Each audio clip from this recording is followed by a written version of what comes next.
ಎಲ್ರಿಗೂ ನಮಸ್ಕಾರ. ನನ್ನ ಯೂಟ್ಯೂಬ್ ಚಾನಲ್ಗೆ ಎಲ್ಲರಿಗೂ ಹೃತ್ಪೂರ್ವಕವಾಗಿ ಸುಸ್ವಾಗತ. ಇವತ್ತಿನ ವಿಶೇಷ ಭಗವದ್ಗೀತೆಯನ್ನು ತಿಳ್ಕೊಳ್ಳೋಣ, ಅದರ ಬಗ್ಗೆ ಚರ್ಚಿಸೋಣ. ಭಗವದ್ಗೀತೆಯಲ್ಲಿ ಬರುವ ಶ್ಲೋಕಗಳನ್ನು ನಾವು ದಿನನಿತ್ಯವಾಗಿ ಜಪ ಮಾಡ್ಕೊಂಡ್ಬಂದಿದ್ವಿ. ಇವತ್ತು ಒಂದು ವಿಶೇಷವಾದ ಶ್ಲೋಕ ಹೇಳೋಣ. ನಮ್ಮ ಕರ್ಮದ ಫಲದ ಬಗ್ಗೆ ಮತ್ತು ಅದರ ಬಗ್ಗೆ, ನಮ್ಮ ಕರ್ಮಗಳನ್ನು ನಾವು ಯಾವ ಥರ ಮಾಡ್ತಾ ಇರ್ತೀವಿ, ಅದರ ಫಲ ನಮಗೆ ಹೇಗೆ ಸಿಗುತ್ತೆ ಅನ್ನೋದು ಒಂದು ಸಣ್ಣ ಮತ್ತು ದೊಡ್ಡದಾಗಿ ಉದಾಹರಣೆ ಕೊಟ್ಟಿದ್ದಾರೆ ನಮ್ಮ ಶ್ರೀಕೃಷ್ಣ ಪರಮಾತ್ಮ. ಅದಕ್ಕಾಗಿ ಇವತ್ತಿನ ಒಂದು ವಿಶೇಷ ಶ್ಲೋಕ ಶ್ರೀಕೃಷ್ಣ ಪರಮಾತ್ಮನ ಕರ್ಮದ ಮತ್ತು ಕರ್ಮಫಲದ ಯಾವ ಥರ ನಾವು ಒಂದು ಕರ್ಮವನ್ನು ಮಾಡಿದ ನಂತರ ನಮಗೆ ಫಲ ಯಾವ ಥರ ಬರುತ್ತೆ ಅನ್ನೋ ಉದ್ದೇಶದಿಂದ ಇವತ್ತು ಶ್ಲೋಕ ಇದೆ. ಹಾಗಾಗಿ ಎಲ್ಲರೂ ನಮ್ಮ ವಿಡಿಯೋನ ಎಲ್ಲಿ ಸ್ಕಿಪ್ ಮಾಡದೆ ಸಂಪೂರ್ಣವಾಗಿ ನೋಡಿ. ಯಾಕಂದರೆ ಇವತ್ತಿನ ಕರ್ಮಫಲ ಶ್ಲೋಕವನ್ನು ನೀವು ಸಂಪೂರ್ಣ ಜ್ಞಾನವಂತರಾಗ್ತೀರಿ ಮತ್ತು ನಾವು ಯಾವುದೇ ಒಂದು ಕರ್ಮ ಮಾಡೋದಕ್ಕಿಂತ ಮೊದಲು ಆ ಫಲದ ಬಗ್ಗೆ ಯೋಚನೆ ಮಾಡ್ತೀವಿ, ಆಗುತ್ತಾ ಇಲ್ಲ ಅಂತ. ಅದರ ಸಂಪೂರ್ಣ ಜ್ಞಾನ ಇವತ್ತಿದೆ. ಹಾಗಾಗಿ ಎಲ್ಲಿ ಸ್ಕಿಪ್ ಮಾಡ್ದಂಗೆ ನೋಡಿ. ಮತ್ತು ನೀವು ಸ್ಕಿಪ್ ಮಾಡಿದರೆ ಕರ್ಮದ ಫಲದ ಬಗ್ಗೆ ವಿಸ್ತರಣೆ ಮತ್ತು ಅದರ ಅರ್ಥ ಮತ್ತು ಎಲ್ಲ ಹೋಗುತ್ತೆ. ಹಾಗಾಗಿ ಮತ್ತು ನನ್ನ ಚಾನಲ್ನ ನೀವು ಸಬ್ಸ್ಕ್ರೈಬ್ ಮಾಡಿಲ್ಲ ಅಂದರೆ ಸಬ್ಸ್ಕ್ರೈಬ್ ಮಾಡಿ. ನಿಮ್ಮ ಒಂದು ಲೈಕಿಂದ ನಮ್ಮ ಒಂದು ಯೂಟ್ಯೂಬ್ ಚಾನಲ್ಗೆ ಒಂದು ದೊಡ್ಡ ಹೆಸರಾಗುತ್ತೆ. ಹಾಗಾಗಿ ನೀವು ಒಂದು ಲೈಕ್, ಶೇರ್ ಮತ್ತು ಸಬ್ಸ್ಕ್ರೈಬ್ ಮಾಡಿ. ನಿಮ್ಮ ಈ ಒಂದು ಸಬ್ಸ್ಕ್ರೈಬಿಂದ ನಮ್ಮ ಚಾನಲನ್ನು ಇನ್ನಷ್ಟು ಜನಗಳಿಗೆ ಶ್ಲೋಕದ ಬಗ್ಗೆ ಮಾಹಿತಿ ಕೊಡೋಕ್ಕೆ ಅನುಕೂಲವಾಗುತ್ತೆ. ಮತ್ತು ಇವತ್ತಿನ ಶ್ಲೋಕ ಪ್ರಾರಂಭ ಮಾಡೋದಕ್ಕಿಂತ ಮೊದಲು ಒಂದು ಶ್ರೀ ಕೃಷ್ಣನ ಪರಮಾತ್ಮನ ಒಂದು ಶ್ಲೋಕ ಹೇಳಿ ಮತ್ತು ಮುಂದಿನ ಶ್ಲೋಕಕ್ಕೆ ನಾವು ಹೆಜ್ಜೆ ಇಡೋಣ. ಹಾಗಾಗಿ ಈಗ ಒಂದು ಶ್ರೀ ಪರಮಾತ್ಮನ ಒಂದು ಕೃಷ್ಣನ ಶ್ಲೋಕ ಹೇಳಿ ಮುಂದಿನ ಶ್ಲೋಕಕ್ಕೆ ಹೆಜ್ಜೆ ಇಡೋಣ. ಬನ್ನಿ. ಓಂ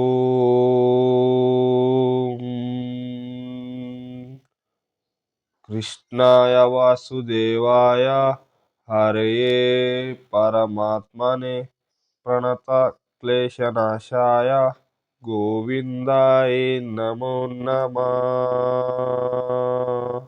ಈ ಶ್ಲೋಕವನ್ನು ನಿರಂತರವಾಗಿ ದಿನನಿತ್ಯ 11 ಬಾರಿ ಜಪ ಮಾಡಿ. ನಿಮ್ಮ ಸಮಸ್ಯೆ ಏನಾದರೂ ಬಂದಾಗ ಈ ಶ್ಲೋಕವನ್ನು ಜಪ ಮಾಡಿ, ಅಲ್ಲಿ ಈ ಶ್ಲೋಕ ಯೂಸ್ ಆಗುತ್ತೆ. ಹಾಗಾಗಿ ದಿನಕ್ಕೆ ನೀವು ನಿಮಗೋಸ್ಕರ ಒಂದು 5 ರಿಂದ 6 ನಿಮಿಷವನ್ನು ತೆಗೆದುಕೊಂಡು ಈ ಶ್ಲೋಕವನ್ನು ಜಪ ಮಾಡಿ. ಮತ್ತು ಈ ಶ್ಲೋಕದ ನಿಮಗೆ ಒಂದು ದೊಡ್ಡ ಸಲಹೆ ಆಗುತ್ತೆ. ಹಾಗಾಗಿ ನಿಮ್ಮ ಸಮಸ್ಯೆಗೆ ಪರಿಹಾರ ಸಿಗುತ್ತೆ. ಮತ್ತು ಇವತ್ತಿನ ಶ್ಲೋಕ ಬಹಳ ಒಂದು ಪವರ್ಫುಲ್ ಆಗಿದೆ. ಹಾಗಾಗಿ ಇದನ್ನು ಸಂಪೂರ್ಣ ಎಲ್ಲರೂ ಕೇಳಿ. ಇವತ್ತಿನ ಶ್ಲೋಕ ಕರ್ಮಫಲದ ಬಗ್ಗೆ ಹೇಳೋದು. ಶ್ಲೋಕ: ಕರ್ಮಣ್ಯವಾದಿಷ್ಟ ಕರಸ್ತೆ ಮಾ ಫಲೇಶು ಕದಾಚನ ಮಾ ಕರ್ಮ ಫಲ ಭೂರ್ತೋತ್ತರಂ ತೈಸೇ ಸಜ್ಞಸ್ತಂ ಕರ್ಮಣೀಯಂ. ಇದರ ಅರ್ಥ, ನಿನಗೆ ನಿಯೋಜಿತ ಕರ್ತವ್ಯವನ್ನು ಮಾಡೋದಕ್ಕಷ್ಟೇ ಅಧಿಕಾರ, ಆದರೆ ಕರ್ಮಫಲಕ್ಕೆ ನೀನು ಅಧಿಕಾರವಿಲ್ಲ. ಕರ್ಮಫಲಕ್ಕೆ ನೀನು ಕಾರಣ ಎಂದು ಭಾವಿಸಬೇಡ. ಕರ್ಮವನ್ನು ಬೇಡಬೇಕೆಂದು ನನಗೆ ಮನಸ್ಸಾಗದಿರಲಿ. ಅಂದರೆ ನಿನಗೆ ಹಕ್ಕು ಇರುವುದು ಕರ್ಮ ಮಾಡೋದಕ್ಕೆ ಮಾತ್ರ. ಅಂದರೆ ನೀವು ಏನಾದರೂ ಒಂದು ಕೆಲಸ ಮಾಡ್ತಿರ್ತಿರಲ್ಲ, ಕೆಲಸ ಮಾಡೋಕ್ಕೆ ಮಾತ್ರ ಅಧಿಕಾರ ಇರುತ್ತೆ. ಆ ಕರ್ಮದ ಫಲದ ಮೇಲೆ ನಿನಗೆ ಹಕ್ಕಿಲ್ಲ. ಅಂದರೆ ನಾವು ಏನಾದರೂ ಕೆಲಸ ಮಾಡೋದಕ್ಕಿಂತ ಮೊದಲು ನಾನು ಇದು ಮಾಡ್ತೀನಿ, ನಾನು ಅದು ತೊಗೊತೀನಿ, ನನಗೆ ಅದು ಆದರೆ ಅದು ಒಂದು ಸಕ್ಸಸ್ ಸಿಕ್ಕರೆ ನಾನು ಏನೋ ಒಂದು ಮಾಡ್ತೀನಿ, ಅದರ ಬಗ್ಗೆ ನಾವು ನಿಶ್ಚಿಂತವಾಗಿರ್ಬೇಕು. ಫಸ್ಟು ಫಲದ ಆಸೆಯಿಂದ ಕರ್ಮ ಮಾಡಬೇಡ. ಅಂದರೆ ನೀನು ಒಂದು ಕೆಲಸ ಮಾಡೋದಕ್ಕಿಂತ ಮೊದಲು ನೀನಿಟ್ಟಿರುವ ಆ ಕೆಲಸದ ಮೇಲೆ ಶ್ರದ್ಧೆ ಇರಲಿ ಫಸ್ಟು. ಆಮೇಲೆ ಹಾಗೆ ಕರ್ಮ ಮಾಡದೆ ಇರುವ ಆಲಸ್ಯದಲ್ಲೂ ಅಂಟಿಕೊಳ್ಳಬೇಡ. ಅಂದರೆ ನೀನು ಫಲನೇ ಬರೋದಿಲ್ಲ, ನಾವು ಫಲನೇ ಬೇಡ ಮತ್ತು ನನಗೆ ಜೀವನದಲ್ಲಿ ಏನೂ ಆಗ್ತಾ ಇಲ್ಲ ಅಂತ ನಾವು ತಿಳ್ಕೊಬೇಡ. ಎದಕ್ಕಂದರೆ ನಾವು ಕರ್ಮ ಮಾಡೋದಕ್ಕಿಂತ ಮೊದಲು ಫಸ್ಟ್ ನಾವು ಕೆಲಸ ಮಾಡ್ತಿರ್ತೀವಲ್ಲ, ಈಗ ಏನಾದರೂ ಕೆಲಸ ಮಾಡ್ತಿದ್ವಿ ಅಂದರೆ ಅದ್ರ ಮೇಲೆ ಶ್ರದ್ಧೆ ಇರಬೇಕು, ಅದ್ರ ಮೇಲೆ ನಮಗೆ ಆಸಕ್ತಿ ಇರಬೇಕು, ಅದ್ರ ಮೇಲೆ ನಮ್ಮ ಸಂಪೂರ್ಣ ಜೀವನದ ಏನಾದರೂ ನಮ್ಮ ಒಂದು ಅದ್ರ ಮೇಲೆ ಇರಬೇಕು. ಇಟ್ಟರೆ ಮಾತ್ರ ನಾವು ಕರ್ಮದ ಮೇಲೆ ಫಲ ಇಡಬೇಡ್ದು. ಅಂದರೆ ಫಲ ಇವತ್ತು ಬರುತ್ತೆ, ನಾಳೆ ಬರುತ್ತೆ, ಹೀಗೆ ಬರುತ್ತೆ, ಹಾಗೆ ಬರುತ್ತೆ, ಅದ್ರ ಮೇಲೆ ನಾವು ಯಾವ ಥರ ಮಾಡಬೇಕು, ಅದಕ್ಕೆ ಏನನ್ನು ಮಾಡಬೇಕು ಅಂತ ಯಾವತ್ತಿಗೂ ಮಾಡಬಾರ್ದು. ನಿನ್ನ ಕರ್ಮವನ್ನು ನಿರಂತರವಾಗಿ ಮತ್ತು ನಿಷ್ಠೆಯಿಂದವಾಗಿ ಶ್ರದ್ಧೆಯಿಂದವಾಗಿ ನೀ ಮಾಡು. ನಿನ್ನ ಫಲವನ್ನು ಆ ದೇವರಿಗೆ ಬಿಡು. ಆ ದೇವರು ನಿನಗೆ ಯಾವಾಗಾದ್ರೂ ಕೊಟ್ಟೆ ಕೊಡ್ತಾನೆ ಅನ್ನೋದಕ್ಕೆ ಈ ಒಂದು ಕರ್ಮದ ಬಗ್ಗೆ ನಮಗೆ ಸಂಪೂರ್ಣ ಜ್ಞಾನ ಶ್ರೀ ಕೃಷ್ಣ ಪರಮಾತ್ಮ ಹೇಳಿದ್ದಾರೆ. ಮತ್ತು ನೀನು ಕರ್ಮ ಫಲ ಸಿಗೋದಿಲ್ಲ ಅಂತ ನೀನು ಕರ್ಮ ಮಾಡೋದು ನಿಲ್ಲಿಸಬೇಡ. ಯಾಕೆಂದರೆ ಕರ್ಮ ಮಾಡೋದರಿಂದ ನಿನ್ನ ಜೀವನವನ್ನು ಬದಲಾಯಿಸ್ಕೋಬಹುದು ಮತ್ತು ನಿನ್ನ ಜೀವನದಲ್ಲಿ ಏನನ್ನು ನೀನು ಬಯಸಿರೋದಿಲ್ಲ ಅದೆಲ್ಲ ನಿನಗೆ ಹಿಂತಿರುಗಿ ಸಿಗುತ್ತೆ ಅಂತ ಶ್ರೀ ಕೃಷ್ಣ ಪರಮಾತ್ಮ ಕರ್ಮದ ಬಗ್ಗೆ ಇಷ್ಟೊಂದು ನಮಗೆ ಜ್ಞಾನ ಕೊಟ್ಟಿದ್ದಾರೆ. ಮತ್ತು ಇವತ್ತಿನದಲ್ಲಿ ಕರ್ಮವನ್ನು ಮಾಡೋದಕ್ಕಿಂತ ಮೊದಲು ಇದಾಗುತ್ತೆ ಇಲ್ಲ, ಅದು ಹೇಗೆ ಆಗುತ್ತೆ, ಅದು ಯಾವ ಥರ ಆಗುತ್ತೆ, ಏನಾಗುತ್ತೆ, ಏನಿಲ್ಲ ಅಂತ ನಾವು ಮೊದಲೇನೆ ಚಿಂತೆ ಪಡ್ತೀವಿ. ಆದರೆ ಅದು ತಪ್ಪಾಗುತ್ತೆ. ಯಾಕೆಂದರೆ ನಾವು ಮೊದಲು ಫಸ್ಟ್ ನಾವು ಏನು ಕರ್ಮ ಮಾಡ್ತೀವಿ, ಕೆಲಸ ಮಾಡ್ತೀವಿ, ಅದ್ರ ಬಗ್ಗೆ ಶ್ರದ್ಧೆ ಇರಬೇಕು. ಆ ಶ್ರದ್ಧೆಯಿಂದಲೇ ಮುಂದೆ ನಮ್ಮ ಫಲಕ್ಕೆ ದೇವರೇ ದಾರಿ ತೋರಿಸ್ತಾನೆ. ಅವಾಗತನ ನಾವು ಕರ್ಮ ಮಾಡ್ಕೊಂಡು ಹೋಗ್ತಾನೆ ಇರಬೇಕು. ಹಾಗಾಗಿ ಇವತ್ತಿನ ಕರ್ಮ ಶ್ಲೋಕದ ಅರ್ಥ ಇಷ್ಟು ಶ್ರದ್ಧೆಯಿಂದ ಆಗಿದೆ. ಹಾಗಾಗಿ ಯಾರು ಕರ್ಮ ಮಾಡ್ತಾ ಇದ್ದೀರಲ್ಲ, ಫಲದ ಮೇಲೆ ನಿಮ್ಮ ಒಂದು ಅನಿಸಿಕೆ ಇಟ್ಟುಕೊಂಡು ಮಾಡಿ. ಯಾಕಂದರೆ ಅನಿಸಿಕೆ ಇಟ್ಟಿದ್ದಕ್ಕೆ ಫಲ ಯಾವತ್ತಿಗೂ ಸಿಗೋದಿಲ್ಲ ಅಂತ ಶ್ರೀ ಕೃಷ್ಣ ಪರಮಾತ್ಮ ನಮಗೆ 47ನೇ ಶ್ಲೋಕದಲ್ಲಿ ಸಂಪೂರ್ಣ ಜ್ಞಾನ ಕೊಟ್ಟಿದ್ದಾರೆ. ಇವತ್ತು ಇಟ್ಟುಕೊಂಡು ಕರ್ಮ ಫಲವನ್ನು ಮಾಡಬೇಕು ಅಂತ 48ನೇ ಶ್ಲೋಕದಲ್ಲಿ ಹೇಳಿದ್ದಾರೆ. ಬನ್ನಿ 48ನೇ ಶ್ಲೋಕವನ್ನು ತಿಳ್ಕೊಳ್ಳೋಣ. ಯೋಗಸ್ಥಂ ಕುರು ಕರ್ಮಣಿ ಸರ್ವಜ್ಞಂ ತತ್ಯಪ್ತಂ ಧನಂಜಯಂ ಸಿದ್ಧತ್ವಂ ಸಿದ್ಧತ್ವಂ ಸರ್ವಂ ಭೂತಂ ಸತ್ವಂ ಯೋಗ ಉಚ್ಯತಂ.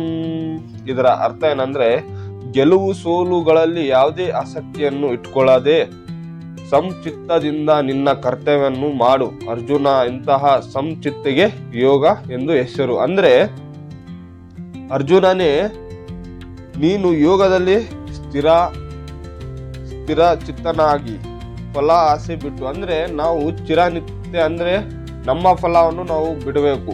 ಅಂದ್ರೆ ಯಾವ ಥರಪ್ಪ ಅಂದ್ರೆ, ಈಗ ನೀವು ಒಂದು ಕರ್ತವ್ಯವನ್ನು ಮಾಡೋದಕ್ಕಿಂತ ಮೊದಲು ಮಾಡೋದ್ರಲ್ಲಿ ಯಾವತ್ತಿಗಾದರೂ ಫಲದ ಬಗ್ಗೆ ಆಸಕ್ತಿ ಇಟ್ಕೊಳ್ಬೇಡಿ. ಆಸಕ್ತಿ ಇಟ್ಟರೆ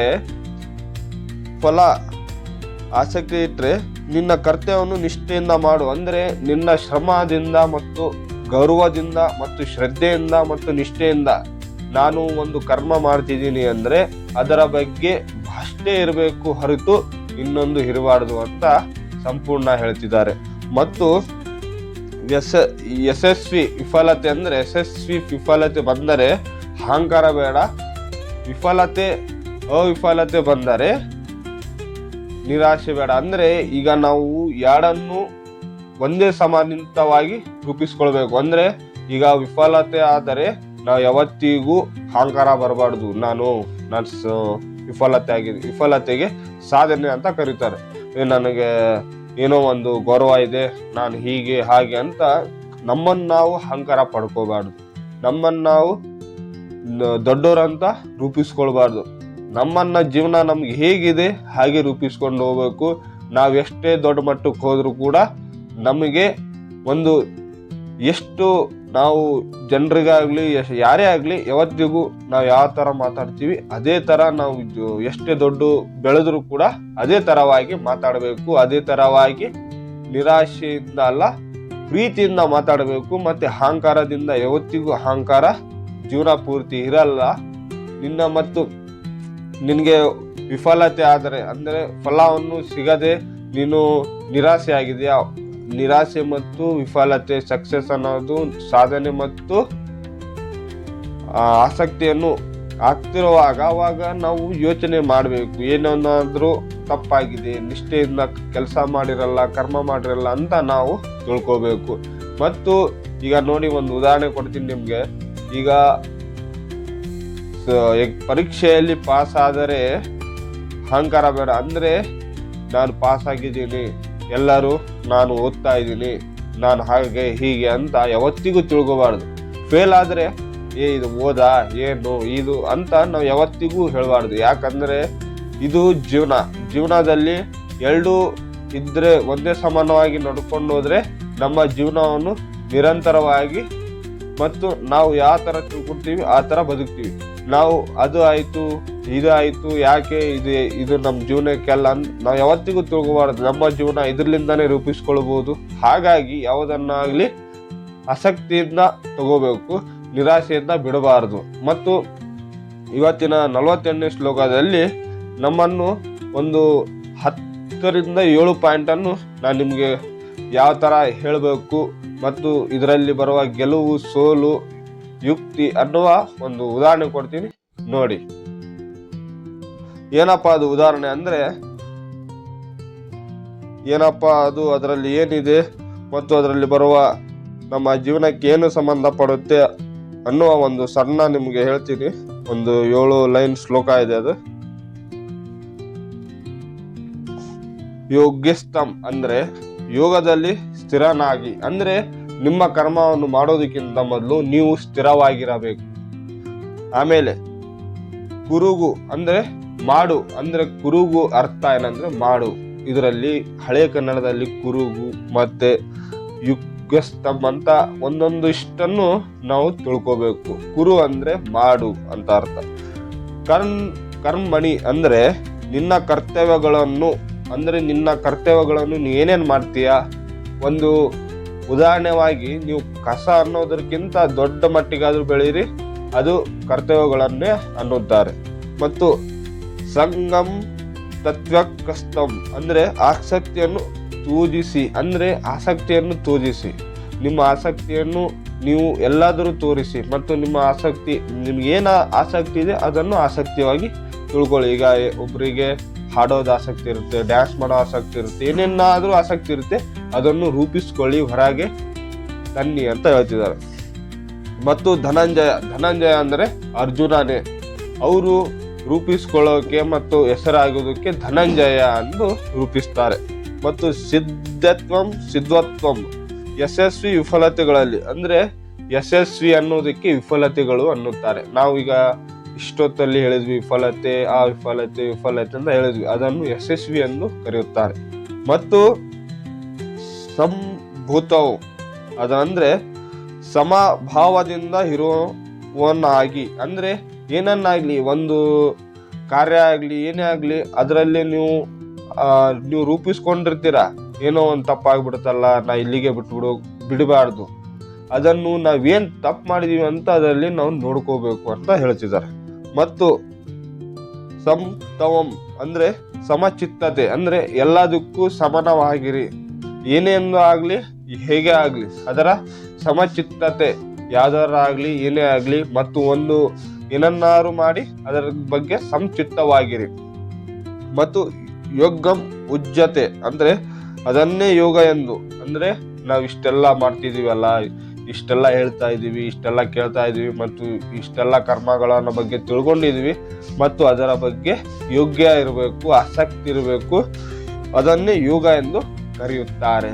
ಮತ್ತು ಇವತ್ತಿನ ಶ್ಲೋಕದಲ್ಲಿ ನಾನು ನಿಮಗೆ ಸಂಪೂರ್ಣವಾಗಿ ಜ್ಞಾನ ಕೊಟ್ಟಿದ್ದೀನಿ ಮತ್ತು ಸಂಪೂರ್ಣವಾಗಿ ತಿಳಿಸಿದ್ದೀನಿ ಮತ್ತು ನೀವು ತಿಳ್ಕೊಂಡಿದ್ದೀರಾ. ಮತ್ತು ಅದರ ಬಗ್ಗೆ ನಿಮಗೆ ಏನಾದರೂ ತಪ್ಪಾದರೆ ಮತ್ತು ಅದರ ಬಗ್ಗೆ ನಿಮಗೆ ಶ್ಲೋಕಗಳು ಸಂಪೂರ್ಣವಾಗಿ ಅರ್ಥವನ್ನು ತಿಳಿಸ್ಬೇಕಂದ್ರೆ ನನ್ನ ಕಮೆಂಟ್ ಸೆಕ್ಷನಲ್ಲಿ ಕಮೆಂಟ್ ಹಾಕಿ, ಲೈಕ್ ಮಾಡಿ, ಶೇರ್ ಮಾಡಿ ಮತ್ತು ನನ್ನ ಯೂಟ್ಯೂಬ್ ಚಾನಲ್ನ ಸಬ್ಸ್ಕ್ರೈಬ್ ಮಾಡಿ. ನೀವು ಸಬ್ಸ್ಕ್ರೈಬ್ ಮಾಡೋದರಿಂದ ನಮ್ಮ ಒಂದು ಯೂಟ್ಯೂಬ್ ಚಾನಲ್ಗೆ ಇನ್ನಷ್ಟು ಜನಗಳಿಗೆ ನಮ್ಮ ಭಗವದ್ಗೀತೆಯನ್ನು ತೋರಿಸಬಹುದು ಮತ್ತು ಭಗವದ್ಗೀತೆಯ ಬಗ್ಗೆ ಶ್ಲೋಕಗಳನ್ನು ಹೇಳಬಹುದು. ಹಾಗಾಗಿ ನಿಮಗೆ ಈ ಶ್ಲೋಕದಿಂದ ನಿಮ್ಮ ಒಂದು ಜೀವನವನ್ನು ರೂಪಿಸಿಕೊಳ್ಳಿ ಮತ್ತು ಜೀವನದ ಬಗ್ಗೆ ಅರ್ಥ ಮಾಡಿಕೊಳ್ಳಿ. ಮತ್ತು ಜೀವನದಲ್ಲಿ ಬರುವ ನಿಜ ಮತ್ತು ಸತ್ಯ ಘಟನೆಗಳು ನಮಗೆ ತಿಳಿಬೇಕಂದ್ರೆ ಭಗವದ್ಗೀತೆಯ ಶ್ಲೋಕಗಳನ್ನು ನೋಡಿ ಮತ್ತು ಕೇಳಿ. ಮತ್ತು ನಾವು ಭಗವದ್ಗೀತೆ ಮುಗಿಸೋದಕ್ಕಿಂತ ಮೊದಲು ಒಂದು ಶ್ಲೋಕ ಹೇಳುತ್ತೇವೆ, ಕೃಷ್ಣನ ಜಪ ಅಂತ ಕರೀತೇವೆ ನಾವು. ಅದರಲ್ಲಿ ಶ್ಲೋಕ ಎಂದು ನಾನು ರೂಪಿಸ್ಕೊಂಡಿದ್ದೀನಿ. ಹಾಗಾಗಿ ಶ್ಲೋಕ ಮತ್ತು ಜಪ ಎರಡೂ ಮಾಡೋಣ ಬನ್ನಿ. ಒಂದು ಭಗವದ್ಗೀತೆ ಮುಕ್ತಾಯಗೊಳಿಸೋದಕ್ಕಿಂತ ಮೊದಲು ಒಂದು ಕೃಷ್ಣನ ಜಪ ಮಾಡೋಣ. ಹರೇ ಕೃಷ್ಣ ಹರೇ ರಾಮ ರಾಮ ರಾಮ ಹರೇ ಕೃಷ್ಣ ಕೃಷ್ಣ ಕೃಷ್ಣ ಹರೇ ರಾಮ ರಾಮ ರಾಮ ಹರೇ ಕೃಷ್ಣ. ಎಲ್ಲರಿಗೂ ರಾಧೆ ರಾಧೆ. ಇವತ್ತಿನ ಭಗವದ್ಗೀತೆಯನ್ನು ನೀವು ಸಂಪೂರ್ಣವಾಗಿ ತಿಳ್ಕೊಂಡಿದ್ದೀರಾ ಮತ್ತು ಅದರ ಬಗ್ಗೆ ಜ್ಞಾನವನ್ನು ನಿಮ್ಮ ಜೀವನದಲ್ಲಿ ರೂಪಿಸಿಕೊಳ್ಳಿ. ಹಾಗಾಗಿ ಇವತ್ತಿನ ಭಗವದ್ಗೀತೆ ಶ್ಲೋಕವನ್ನು ಇಲ್ಲಿಗೆ ಮುಕ್ತಾಯಗೊಳಿಸ್ತೀನಿ. ಎಲ್ಲರಿಗೂ ನಮಸ್ಕಾರ.